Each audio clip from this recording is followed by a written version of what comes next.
আজ অর্থাৎ বুধবার রাজ্যের জনপ্রিয় মুখ্যমন্ত্রী প্রফেসর ডক্টর মানিক সাহার জন্মদিন।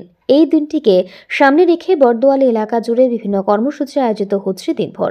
সকালবেলা খেলার মাঠ, মন্দিরে স্বচ্ছ ভারত অনুষ্ঠান সংঘটিত হয়। বিভিন্ন ওয়ার্ডে স্বচ্ছ ভারত অভিযান, রক্তদান শিবির সংঘটিত হচ্ছে।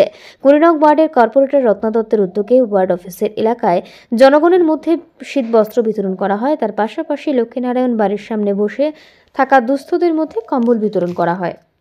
মাননীয় মুখ্যমন্ত্রী আজকে জন্মদিন উপলক্ষে আমাদের বর্দোয়ালি প্রত্যেকটি ওয়ার্ডে আমাদের নানা রকম কর্মসূচি, কিছু ওয়ার্ডে স্বচ্ছ অভিযান চলছে, বস্ত্র বিতরণ, রক্তদান শিবির, তারপর নারায়ণ সেবা হবে, সন্ধ্যার সময় প্রদীপ উজ্জ্বলন হবে মার মন্দিরের সামনে।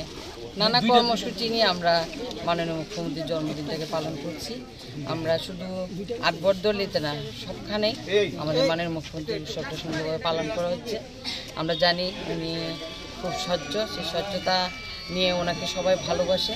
সেই ভালোবাসা তাকে যে আজকে ওনার জন্মদিন সকাল থেকে আমরা কালী মন্দিরে থেকে মায়ের পুজো দিয়ে একদম প্রথম থেকে আরম্ভ করেছি জন্মদিনটাকে। সকাল সকাল একদম রাত্রে ৮টা অবধি এই উৎসবের মেজাজে আমাদের মাননীয় মুখ্যমন্ত্রীর জন্মদিনটাকে আমরা পালন করব।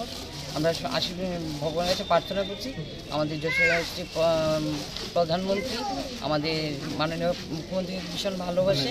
সেই ভালোবাসায় আমরাও ওনাকে খুব শ্রদ্ধা করি, ভালোবাসি। ত্রিপুরা রাজ্যের সব কটা জায়গায় আমাদের মাননীয় মুখ্যমন্ত্রী উৎসবটাকে, জন্মদিনটাকে উৎসবের মেজাজে পালন করছে, আমরাও পালন করছি। আমরা ভগবানের কাছে প্রার্থনা করি, ওনার দীর্ঘায়ু কামনা করে, ওনার সুস্বাস্থ্য কামনা করছি আজকের দিনে। উনি ভালো থাকুক, সুস্থ থাকুক, আমাদের সবার পাশে থেকে। ব্যুরো রিপোর্ট, পাবলিক নাও।